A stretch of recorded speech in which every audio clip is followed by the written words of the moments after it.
Amen. So salamat sa Panginoon mga kapatid. Nandito tayong muli para sa ating morning revival preview. At syempre ang schedule natin ngayon ay week 2, day 5. Amen. So mabilis ang araw. Day 5 na. So ang title ng ating morning revival, once again, remind ko kayo, is the building of the bride. Ang pagtatayo ng kasintahang babae. Magbabasa na ako ng mga Bible verses natin. So, Genesis 2:21. And Jehovah God caused a deep sleep to fall upon the man, and he slept. And he took one of his ribs and closed up the flesh in its place. Amen. So, ito uli yung operation na ginawa ng Diyos kay Adan. Na kung saan sinasabi rito, pinatulog niya si Adan ng isang malalim na pagtulog. At pagkatapos, binuksan niya yung tagiliran ni Adan, kinuha niya ang isa sa kanya mga tadyang. At yung tadyang na yan ay tinayo niya bilang babae. At yan ay walang iba kundi si Eva. So pagkatapos no, sabi niya, sinara niya uli yung sugat. Ang bilis, sinara niya ulit. At binalik niya sa dating pwesto yung mga bagay na yan. Ay, so Diyos lang ang makakagawa nito. Siya ang pinakamagaling na surgeon, at pinakaunang surgeon sa kasaysayan ng tao. Amen. John 12:24. Truly, truly, I say to you, unless the grain of wheat falls into the ground and dies, it abides alone. But if it dies, it bears much fruit. Amen. So dito naman sa John, binabanggit naman sa atin ang isang butil ng trigo na nahulog sa lupa at namatay. Kung tutusin, ganyan yung mga yung pagtatanim, yung binhi nilalagay mo sa lupa. Pag nilagay mo sa lupa yan, parang namatay na yan. Siyempre, binaon mo sa lupa Sino ba naman ang mabubuhay kapag binaon na sa lupa? Subalit, mula dito, yung binhi, namatay at nabuhay na muli at na-open yung shell niya. At siyempre, ito ay umusbong, tumubo. Ano nangyari? Namunga ng maraming binhi. Ang ganda ng pagsasalarawan, di ba? So, ganyan din ang Panginoon.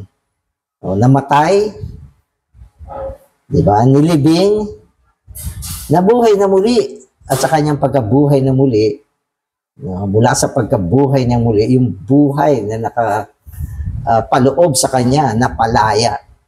At itong buhay na ito, nagsanhi ng pamumunga. Amen. So, ang gawain ng Diyos kasi, palaging nandun siya sa prinsipyo ng buhay. Sistema ng buhay ito. Buhay ang ginamit niyang kapangyarihan. Maging sa kanyang paggawa, ang ginagamit ng Panginoon ay buhay. Sa kanyang pagpapastol, pag-aalaga, pagbubunga, pagpapalakas, pagpapalago, at maging ang paggawa niya sa atin, lahat ng ito ay nasa prinsipyo ng buhay. Kaya dapat maintindihan natin ang kapangyarihan ng paggawa ng buhay at ganyan din ang linya natin. Lahat ng ating mga pagsasagawa dapat gawin natin sa prinsipyo ng buhay. Amen. So magbabasa na ako.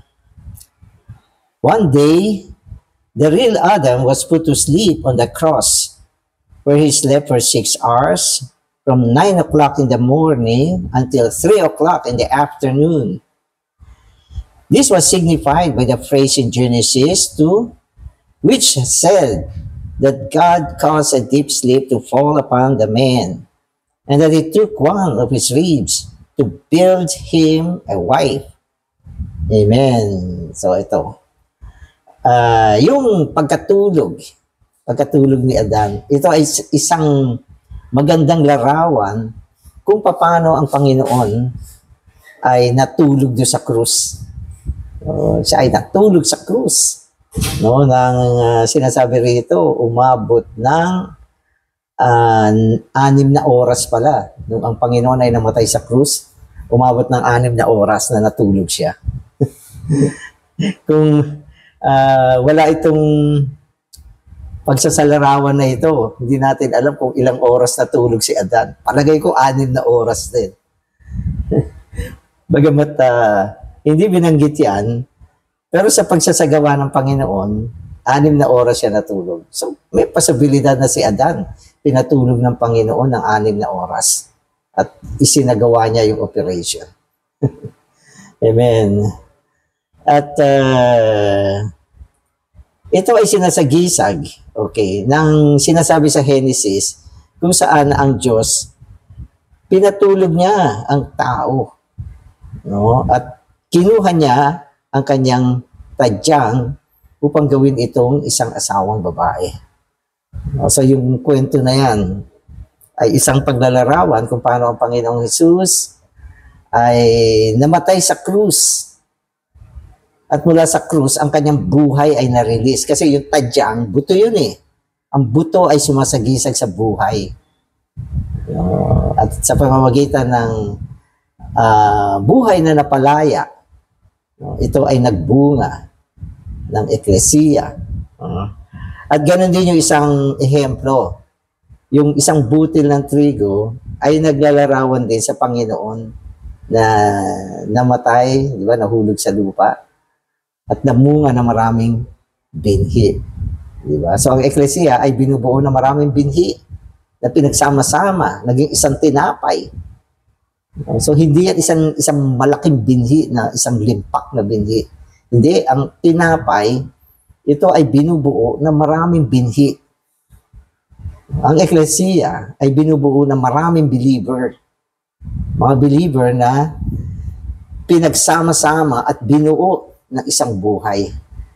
Kaya mula dito sa Genesis 2, nakita natin paano ang eklesiya ay naibunga.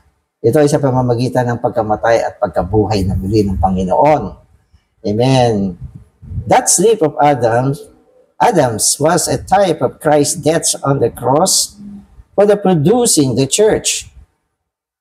This is the life-releasing. So anong klaseng buhay ito? Sabi niya, life-releasing, life-imparting, life-propagating, life-multiplying, life-reproducing death of Christ, which is signified by a grain of wheat falling into the ground to die and to grow up in order to produce many grains for the making of the one loaf, which is the body, the church. Ang ganda, di ba? Ang ganda. So, ang ginamit ng Diyos upang ibunga ang eklesiya ay ang buhay. Ang buhay. At syempre, pag sinabi natin buhay, yan ay ang dibinong buhay. At itong dibinong buhay na ito, syempre, sa simula pa lang, ito ay nasa Diyos. Nasa Diyos siya, naka-concealed, naka-tago. Tago ang buhay, para bang yung isang binhi. Yung mga binhi kasi, kadalasan pag tinignan mo siya, tuyot na siya eh. Pwede mo siya itago sa drawer. So, sa isang panahon. Pero merong buhay sa loob niyan. At nangangailangan ng tamang proseso upang yung buhay sa loob ng binhi, ma-release, maipalaya. So, ang buhay na ito ay nasa Diyos, no? At pagkaraan ng ilang proseso, di ba? Yung Diyos nagkatawang tao. At ito ay walang ibang kundi ang Panginoong Hesus. Siya yung binhi na kung saan yung buhay ay nasa Kanya. No? At sa pamamagitan ng Kanyang kamatayan at pagkabuhay na muli, yung binhi na nasa loob niya na i-release, na palaya. At yung buhay na yan ang naging sanhi upang maibunga tayong lahat. Alam niyo ba, tayong lahat ay may buhay? At ang pinanggalingan ng buhay na nasa loob natin, ito yung dibinong buhay, ay ang natatanging binhi na yun. Walang iba kundi si Kristo. Saan ka ba galing? Naging believer ka. Saan ka ba galing? Anak ka ng Diyos. Saan ka ba galing? At ikaw ay naging bahagi ng katawan ni Kristo. Saan ka galing? So, ibig sabihin, saan nanggaling yung buhay na nagsanhi sa'yo para maging isang mananampalataya, isang anak ng Diyos, isang tao na bahagi ng katawan ni Kristo? Saan nanggaling yung buhay na yan? Yan ay nanggaling mula sa isang binhi. Isang binhi. Kung tutusin, pag tinignan mo lahat ng mga puno, mga halaman, no? Kanya-kanyang uri. At bawat puno, nanggaling sila sa binhi. Ang binhi ay nagpaparami, nagmumultiply, nanganganak. No? Propagating yan eh. O, nagpapalaganap yan. Huwag mong ihuhulog sa lupa yan. At pag yan ay nahulog sa lupa, boom! Magmumultiply siya. Ganun ang mga binhi. Alam ng mga farmer yan, di ba? May panahon na nagsasabog sila ng binhi. No? Pag tinignan mo, parang tinatapon nila yung binhi, pero hindi. Mula dyan sa mga binhing kinakalat nila, aani sila. No? Kaya, nung na-crucify ang Panginoon ng mga Romanong sundalo, di ba? Pinako siya sa krus. Niisip nila, tapos na itong isang ito, pinako sa krus. Yung mga Hudyong galit sa kanya, tapos ka na. Hindi nila alam sa kanyang pagkapako, nabuhay siya muli. At doon, nagpalaganap ang Panginoon. Yung isang pinako nila, hindi nila alam, ay isang natatanging binhi. Kaya pagkaraan ng ilang panahon, ang dami ng believer, nagulat yung mga Hudyo. Mula doon sa isang crucify nila, biglang umusbong yung eklesiya, isipin mo. Daming believer, naging sakit ng ulo nila. Yung una, isa lang yung sakit ng ulo nila, pinatay na nila.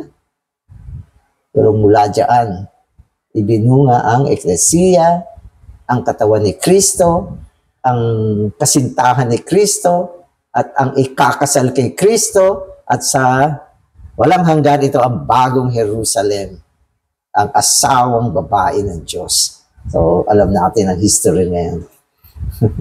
So, alam niyo na kung saan kayo nanggaling. Ako, sure ako, nanggaling ako sa buhay ni Kristo. Hindi ko siya nakita ng physical. Pero alam ko yung pag-iral ko ngayon bilang isang believer, no, ay dahil meron akong buhay na nagmula sa Kanya. Yan ay buhay na napalaya nang siya ay namatay sa krus at nabuhay na muli. Thank you, Lord. Salamat sa buhay na ito. No, isang indestructible life ito. Ito ang buhay na hindi kayang wasakin. Sinubukang wasakin, hindi kayang wasakin. Walang pwedeng magwasak sa buhay na ito. Sabagat ito ay iiral hanggang sa kawalang hanggan. Diba? So, mayroong mga panahon ng martyrdom, lalo ng panahon ng Roman Empire, yung mga believers, sinusubukan nilang ubusin. Pinapatayin nila. At bawat patayin, nagiging mga martyr. At hindi umaatras. Ang tatapang. At habang inuubos nila, nagmumultiply. Isang preaching ni Pedro, 3,000 ang nabautismuhan. Tingnan niyo sa aklat ng Acts. Pangalawang preaching, 5,000 ang nabautismuhan. Ilan lang ang kaya nilang patayin dyan. At yung mga nabautismuhan, nagpa-preach na, nagpapalagana pa. Tuloy-tuloy, tuloy-tuloy. Hanggang sa panahon natin ngayon, milyon ang believer sa buong mundo. Mga kapatid natin lahat yan. Lahat ng believer, kapatid natin. Ang dami natin dito sa sangkalupaan ngayon. Pupunta ka sa buong Pilipinas. Ako, naglakbay ako sa buong Pilipinas. Ang dami ko na-meet ng mga kapatid. Ang babait sa amin. Ang babait sa amin. Pinapakain kami ng lechon. Pupunta kami sa South. Ang babait ng mga kapatid. Talagang pinaghahanda kami. No? Nakakamiss. Parang gusto ko ulit pumunta dyan. Pumunta kami ng Taiwan, Korea, no, sa Malaysia, sa Indonesia. Pumunta ako sa States, yung nakaraan. Daming kapatid dyan. Pag nakita ka, saya. So, yan yung church life. No? At alam natin ang history ay ang kamatayan at muling pagkabuhay ng Panginoon. At itong larawan na ito ay makikita mo sa Genesis. Nung pinatulog ng Diyos si Adan, pinakita niya, no, isang larawan na kung saan si Kristo ay mamamatay sa krus, mabubuhay na muli, magpapalaganap, ibubunga ang kanyang kasintahang babae. Okay, so hindi ako matigil dito. Amen. Amen. So, by producing the church in this way, God in Christ has been wrought into man as life. First, God became a man. Then this man, with the divine life and nature, was multiplied through death and resurrection. Multiplied through death and resurrection. Kala nyo, ha? Kala nyo, yung kamatayan na yan ay tapos na. Hindi. Yan ay daan ng multiply, ng pagmumultiply, pagpaparami. Death and resurrection. So, nung dati nga naalala ko nung natuto ko mag-gardening, nilalagay namin yung mga seed sa lupa. Parang naawa ako sa seed. Nilagay ko to sa lupa. Parang tapos na siya. Pagkaraan na ilang araw, kita umuusbong. Tumutubo. No? So, hindi yun ang katapusan, yun ang kanyang pagpaparami. Amen. So, multiplied through death and resurrection into many believers who become many members to compose the real Eve. So, yung real Eve, yung church yun. Yung Eve sa Genesis, yun ay picture, larawan, sagisag, no, ng darating na eklesiya. Si Eve, tinayo niya isang babae mula sa buto. No, ano yan? Yan ay paglalarawan ng darating na eklesiya na mula sa buhay ng Panginoon na sinasagisag ng buto, ibubunga niya. Ibubunga niya ang eklesiya. Amen. So, okay. So, through death and resurrection into many believers, who become the many members to compose the real Eve, to match him, and to complement him. It is through this process that God in Christ has been wrought into man with his life and nature, and that man in life and nature can be the same as he is in order to match him as his complement. Kasi yung ibinunga ng isang binhi, diba, yung binhi, nilagay mo sa lupa, yan ay umusbong, tumubo, namunga. Yung bunga niya, katulad ng binhi na tinanim mo, hindi pwede magkaiba yan. No, hindi pwede magkaiba. Yan ay tinatawag natin linya ng buhay. Diba? Halimbawa, ikaw ay naghasik ng mangga. Hindi pwedeng magbunga yan o umusbong o maglumago na hindi mangga yan o santol yan. Hindi pwede. No, yan ay magbubunga ng mangga na ang buhay at kalikasan ay pareho ng binhi. Yan ay pagpapatuloy ng kung ano yung tinanim mo. Kaya tama naman kung sabihin natin na tayo ay merong buhay at kalikasan ni Kristo. Bagamat hindi tayo Diyos na katulad niya. So, huwag mo sabihin naging Diyos ka. Hindi, yan ay isang blasphemy. Hindi tayo naging Diyos sa pagkaulo. Pero sa buhay at kalikasan ng Diyos, meron tayo. Kaya nga tayo anak ng Diyos Kaya nga tayo tinawag na katawan ni Kristo. Sapagkat kung ano ang buhay at kalikasan ng ulo, ganun din ang buhay at kalikasan ng katawan. Kaya yung mga believer, kung yung isipin na ito ay membership. Ako ay member ng Lutheran, Baptist, hindi membership ito. Tayo ay isinilang ng buhay ng Diyos. Naging buhay ito sa loob natin. Hindi ito membership. So, sa Biblia, walang church na membership. Ito ay naibunga sa pamamagitan ng buhay at kalikasan ng Diyos. Kaya tinatawag siyang katawan ni Kristo. Siyempre, kung ano yung katawan, siyang ulo. Si Kristo ang ulo, ang eklesiya ay katawan. No? Kaya kung ano ang ulo, yan din ang katawan. Kaya ginamit yung salitang me. Di ba? Sa Acts, sinabi ng Panginoon kay Saul, Saulo, Saulo, bakit mo ako inuusig? Bakit mo ako inuusig? Sino ba inuusig ni Saulo? Hindi ba yung mga believer? Yung mga nananampalataya sa Panginoon, yung mga tumatawag sa pangalan ng Panginoon, inuusig niya, hinuhuli niya, ginagapos niya. No, biglang dumating yung tinig. Yung tinig ng Panginoon.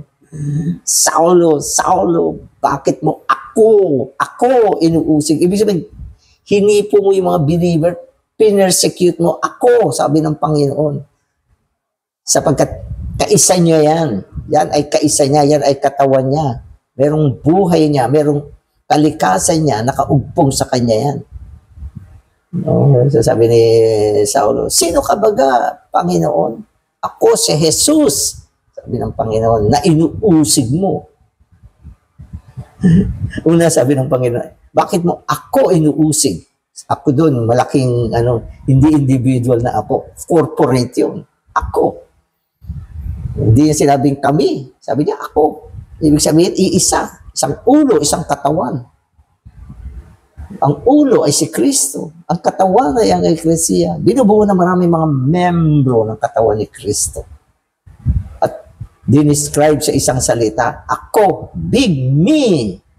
Me. Why are you persecuting me?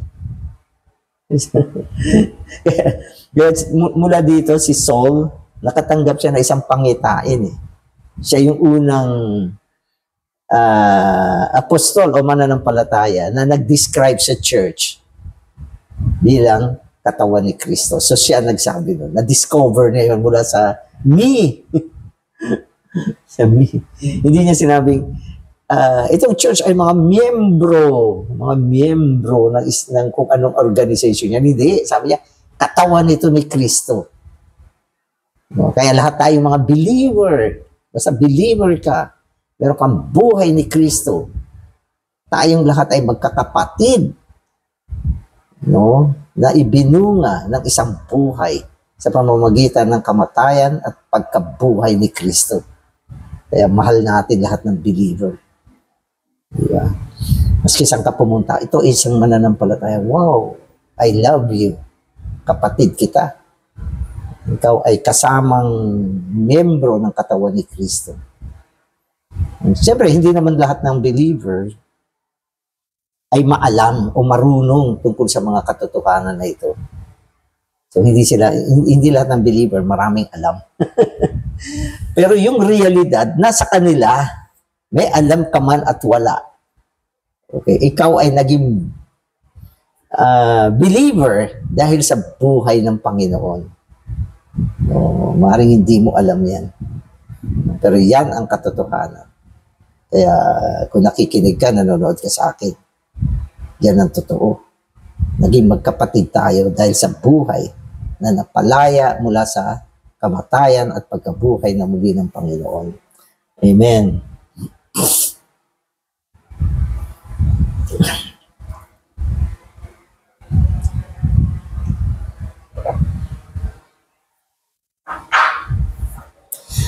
So, today's reading na ako. At the end of Christ's crucifixion, the Jews, who did not want the bodies of the crucified criminals to remain upon the cross on the Sabbath day, asked Pilate to have their legs broken.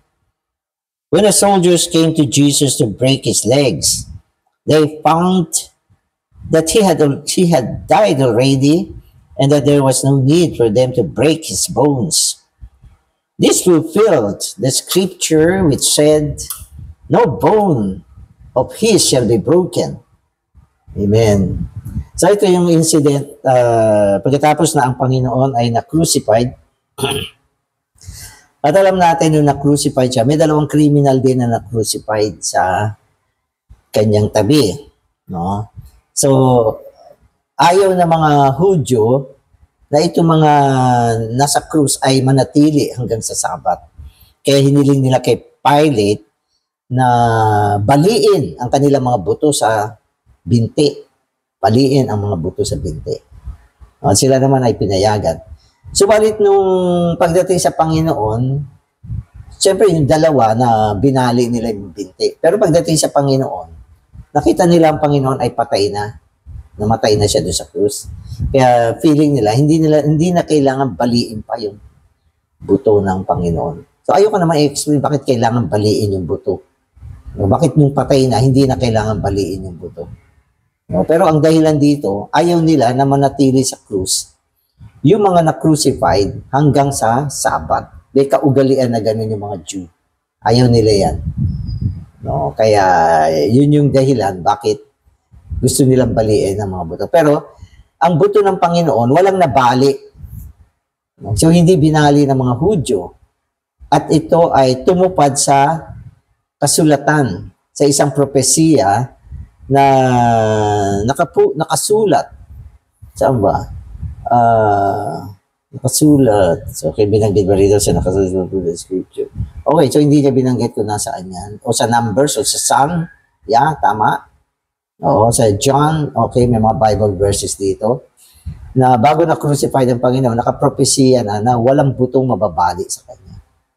At hindi mo pwedeng, yan, salansangin yan. Maaaring yung mga sundalo na nagbali ng buto ng mga naka-crucify nung time na yon ay mula sa pagsasagawa ng Panginoon. Nawalan sila ng puso na baliin yung buto ng Panginoon. Sapagkat kung babaliin nila yon, hindi pwedeng mangyari yon. No? Baka sila mabalian. Hindi pwede yun. No, hindi mo pwedeng gawin. Kasi yun ay nakasulat na walang butong mababali. Nabali nila yung buto ng dalawang kriminal. Binali nila. Pero ang Panginoon, parang prinogram ng Diyos yung kanilang puso na huwag niyong gagawin yan. So, hindi nila ginawa. So, hindi ba? So, sinasabi sa atin, mga kapatid, ang ating Diyos ay soberano. Kaya niyang paikutin, maging ang mga puso, pagpapasya at kaisipan, hindi lang ng mga believer, maging mga unbeliever. Kaya niyang gawin yan. Kaya minsan sa panalangin ko, Panginoon, no, itong tao na to, gawin mo to. Bigyan mo siya ng ganyang puso, ganyang damdamin. No, maski hindi siya believer, pwede natin sabihin yan. Kasi ito ay napatunayan na. No, bibigyan ko kayo ng halimbawa, hindi ba si Paraon? Sabi ng Biblia, pinatigas ng Diyos yung puso ni Paraon. Sino ba si Paraon? Believer ba yan? Hindi. Yan ay sagisag ni Satanas. Yan ang umalipin sa bayan ng Diyos noong panahon na yan. At yan ay gumawa ng mga gawain ni Satanas. Pero yung puso niya, pinatigas ng Panginoon para hindi niya i-release basta-basta yung mga Israelites. At mula dito, makagawa ng mga kababalaghan ang Diyos dahil sa pagmamatigas ng puso ni Paraon. So, palagi ko ganyan din na nangyari. Okay, so, basta ang sagisag nito, natupad yung kasulatan na walang butong mababali sa kanya, at ang buto ng Panginoon ay sumasagisag sa hindi nasisirang buhay ng Diyos. Kaya hindi pwede mabali yan. Hindi yan mababali. Maski na baksakan mo yan ng nuclear bomb, hindi mo kayang baliin yan. Amen. Nevertheless, the soldiers pierced his side and blood and water came out. This blood was for redemption. What does the water signify? In Exodus 17:6, we find the type of the smitten rock. After the rock was smitten, it was cleft, and living water came forth. Jesus on the cross was smitten with the rod of Moses. That is by the law of God. He was cleft, his side was pierced, and water came forth. This water was the flow of his divine life, signifying the life which produces the church. Amen. So ito pa isang incident na nangyari nung ang Panginoon ay nandun sa krus. So, bagamat hindi nila nabali ang buto ng Panginoon, pero siguro sa kanilang damdamin, Sa kanilang damdamin, inisip nila, para sure na patay na ito, tinusok nila yung tagiliran ng Panginoon. Ayun, pinayagan sila doon. At parang, kung di ako nagkakamali, meron din propesiya yan. At kailangan matupad. Ano tinusok nila yung tagiliran ng Panginoon? Lumabas yung dugo at tubig. Ito ay mga simbolo ng katubusan. Ang dugo ay sumasagisag sa katubusan, sapagkat para sa kapatawaran ng ating mga kasalanan, kailangan ng pagdaloy o pagdudugo. No? Kung walang dugo, walang kapatawaran ng kasalanan. Kaya pinapakita dito ang isang sagisag na mula sa Panginoon, dumaloy ang dugo. No, para sa katubusan ng ating mga kasalanan. Sapagat ang dugo ay sagisag ng kamatayan. No, kapag nakita mo ang dugo ng Panginoon, no, ito ay sumasagisag na siya ay namatay para sa atin. No? Ang kanyang kamatayan ay isang vicarious death upang sa kanyang kamatayan, masagot niya ang kahilingan ng kautusan. Kahilingan ng kautusan, okay, na ang kabayaran ng kasalanan ay kamatayan. So, kailangan ng dugo upang bayaran ang ating mga kasalanan. No? At yan ay ang kamatayan ng Panginoong Jesus. No? At yung tubig naman, ito rin ay isang sagisag.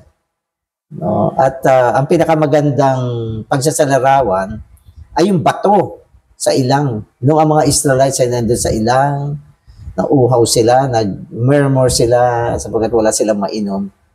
Ang ginawa ng Diyos, inutusan niya si Moses na pumunta doon sa bato at pukpukin yung bato. At nung pinukpok niya yung bato nabiyak. Nabiyak yung bato.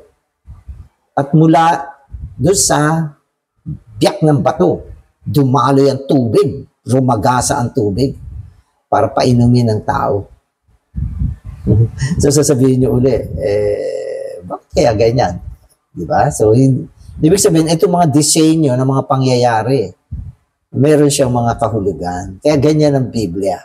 Kung walang pagpapaliwanag, para mga kwento lang lahat ito. O bakit kailangan sa batong nabiyak kailangan lumabas yung tubig? Bakit hindi na lang mula sa ulan? O bakit hindi mula sa lupa at bumalong siya? Nakatulad ng panahon ni Noah. Noong panahon ni Noah, yung tubig mula sa bukal ng lupa. Diyan umahon ng tubig. Bakit dito? Yung bato ang nabiyak. Ngayon, sa typolohiya, yung bato ay sumasagisag din kay Kristo. Diba? Sumasagisag kay Kristo. At yung pagkapalo ng bato, sumasagisag sa kautusan.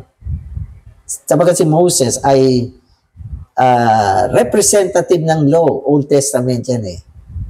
Okay, na ang pumatay sa Panginoon ay ang batas na nagsasabi, no, dahil sa kasalanan, kailangan merong mamatay. Ganda, di ba? Kaya, yan. At malinaw din sa New Testament.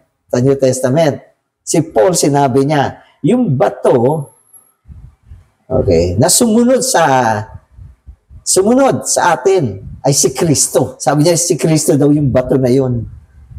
Ang galing ni Paul. So, kakaibang bato to, buhay ito. At ito ay nagtutustos ng tubig ng buhay. At sa pamamagitan ng tubig ng buhay, sinabi ng Panginoon, kapag ininom nyo ang tubig ng buhay, hindi na kayo mauuhaw.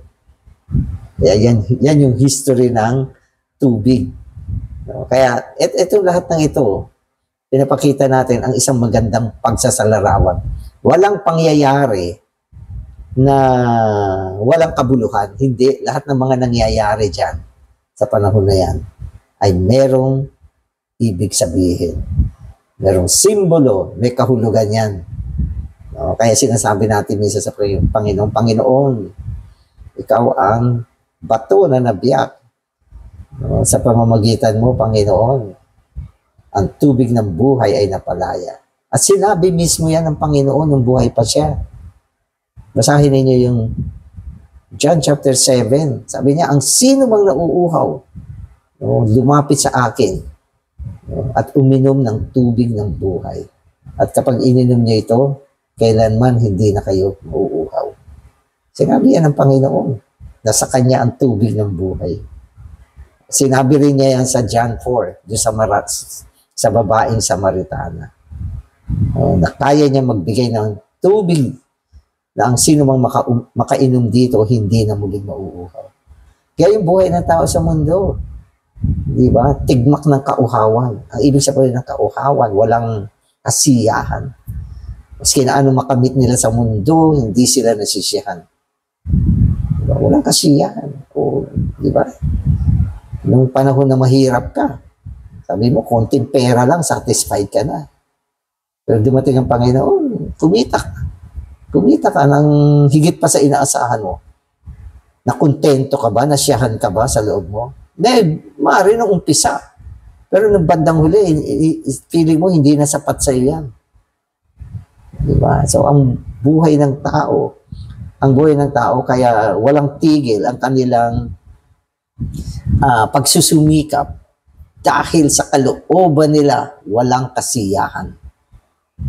Yan ay isang kauhawan, no, na naghahanap siya ng tunay na tubig na titighaw sa kauhawan ng tao. Salamat sa Panginoon, yan ang tubig ng buhay.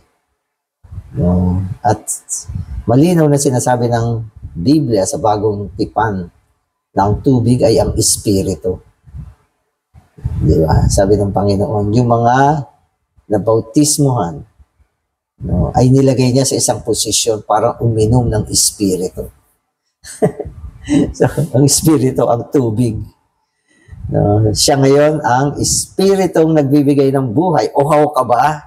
Pumunta ka sa Panginoon, tumawag ka sa kanyang pangalan. Oh, Panginoong Jesus. Panginoong Jesus. Amen. Mararamdaman mo. Natitighaw yung iyong kauhawan. So, mula doon sa tinusok na side, ang haba ng kwento. Amen.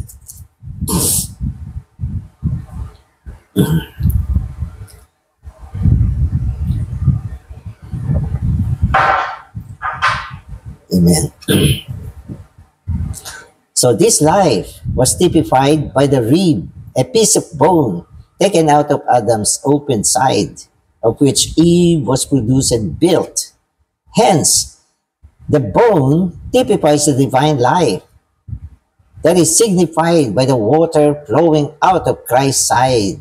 Amen. So malinaw dito na yung buto mula kay Adan ay sumasagisag sa buhay. At ang buhay na ito ngayon ay isang buhay na dumadaloy. So yan, sabi ng Panginoon, kapag uminom ka ng tubig, mula sa iyong kaibuturan, dadaloy ang mga balon ng tubig ng buhay. So meron siyang input, umiinom. At meron din siyang output, nagpapadaloy ng buhay. Sino ba ang nagpapadaloy ng buhay? Yung mga umiinom sa Panginoon. Di ba? Kapag ikaw ay umiinom sa Panginoon, kaya mo magpadaloy ng buhay.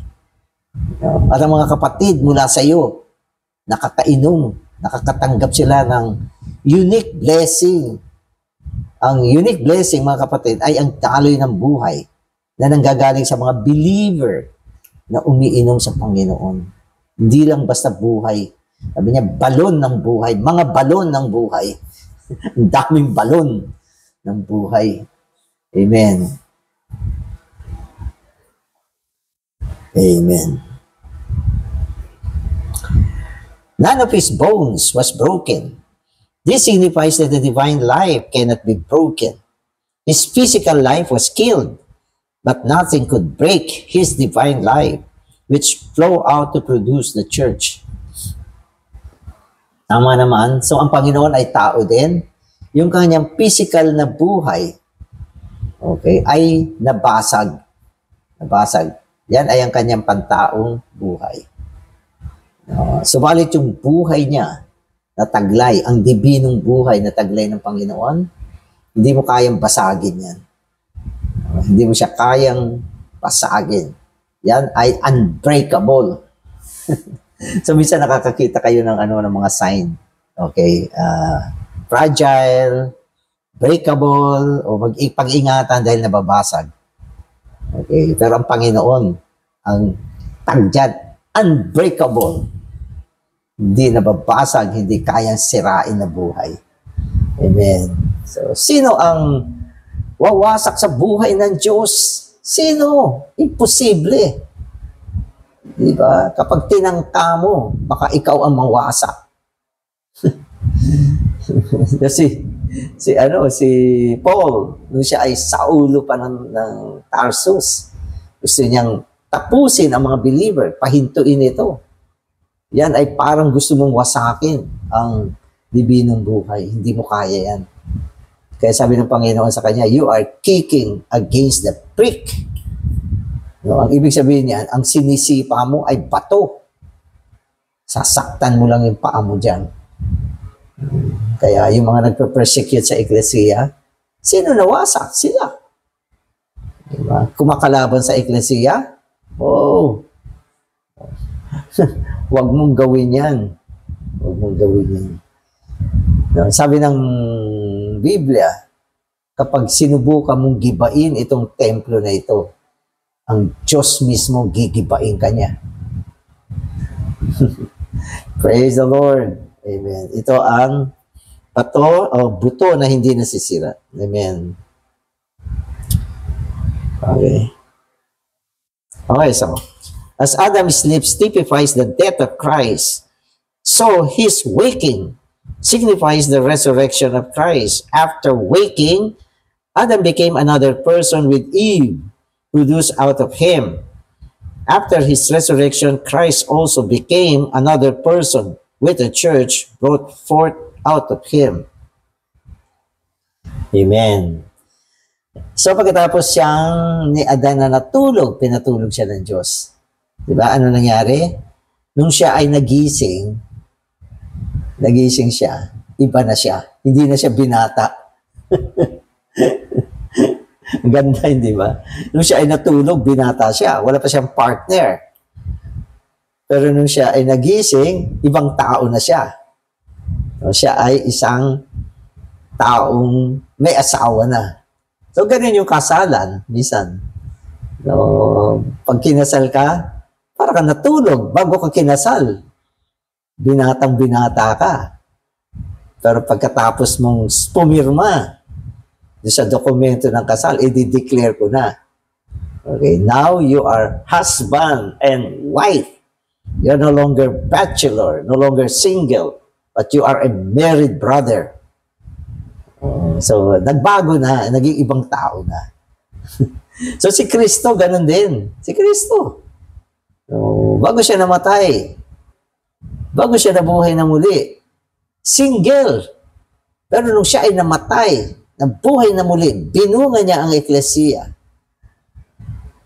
Binunga niya ang kanyang kasintahan, ang kanyang asawang babae na walang iba kundi si Kristo. Ay ang Eklesiya.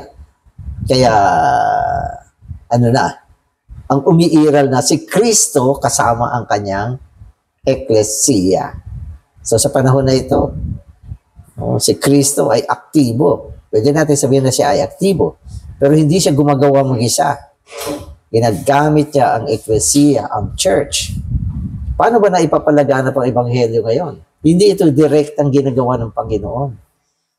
Ang mga believer, bahagi ng kanyang katawan, ang Eklesiya, siya ang gumagawa para kay Kristo. Mga naglilingkod sa loob ng Eklesiya. Di ba? Mga believer, hindi humihiwalay sa Panginoon. Ano ba mga ginagawa natin? Ito ay pagsasagawa mula sa Panginoon. Siya ang may unang pwesto. Pero bagamat siya ang unang pwesto, hindi rin siya gumagawa kung wala tayo. Busy siya. Dahil busy tayo. Kaya ang kanyang persona ay nagbago pagkatapos na siya ay namatay at nabuhay na muli. No? At ito ay nilalarawan ng mga taong may asawa. Bago ka nag-asawa, single ka, marami kang ginagawa, mag-isa. Galaw ka ng galaw. Pero pag may asawa ka na, oops, Delikado, hindi pwedeng gawin to. Oops. O minsan naman, pag gumawa ka, andyan sa tabi mo yung asawa mo. Okay? So, nagbago na yung buhay mo. Praise the Lord, ang Panginoon natin. Okay? Kasama niya ang kanyang kapareha, ang eklesiya, sa kanyang pamumuhay ngayon, sa kanyang pagsasagawa ng maraming bagay. Ito ay ginagawa niya sa pamamagitan natin. O, gamitin na natin yung salitang natin. Amen. As Adam eventually awoke from his sleep to take Eve as his counterpart, so Christ was also resurrected from the dead to take the church as his complement. Amen. So, nabuhay na muli, take the church as his complement. Bagamat nung ang Panginoon ay nasa lupa, kasama niya yung kanyang mga disipulo. Pero, mapapansin nyo, karamihan sa mga ginagawa niya, ay ginagawa niya sa paningin nila. Konti lang yung mga incident na gawin natin ito. Napaka-single ng kanyang paggawa nung kasama niya, ang kanyang mga disipulo. Pero nung pagkatapos niya mamatay at nabuhay na muli, dinala niya ang kanyang buhay tungo sa mga mananampalataya. At makikita ninyo sa Acts, ang propagation dyan, yung pagpapalaganap ay sa pamamagitan na ng eklesiya. Nagpapalaganap sa loob ng nabuhay na muling Kristo. Ang Kristo na namatay at nabuhay na muli ay pinalalaganap ng eklesiya. Basahin niyo yung gawa. Hindi na siya hiwalay sa kanyang eklesiya, katulad ng siya ay nandito sa lupa. Gumagawa siya mag-isa. Pero iba na ang sitwasyon. At hanggang sa panahon natin ngayon, ang Panginoon gumagawa sa pamamagitan ng eklesiya. Kaya huwag kang humiwalay. Gusto mo mag-serve? Dapat nasa church life ka. Dapat kasama mo na ang mga kapatid. Hindi lang siya gumagawa sa mga individual na believer. Kundi ang kanyang paggawa ngayon ay corporate. Kasama niya ang buong eklesiya. Yan ang kanyang counterpart. Okay?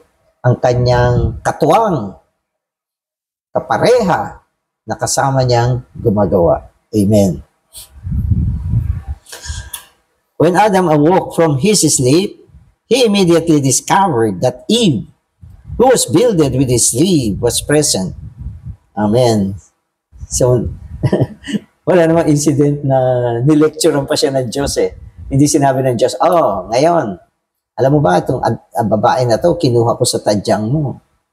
At ito na ang iyong maging counterpart. Hindi, wala na. Na-discover niya agad na ito ay galing sa akin, buto ng aking buto, laman ng aking laman. Sino nagsabi niyan? This is a discovery. Sabi mo, Adan, paano mo nalaman yan? Secret na discover ko yan.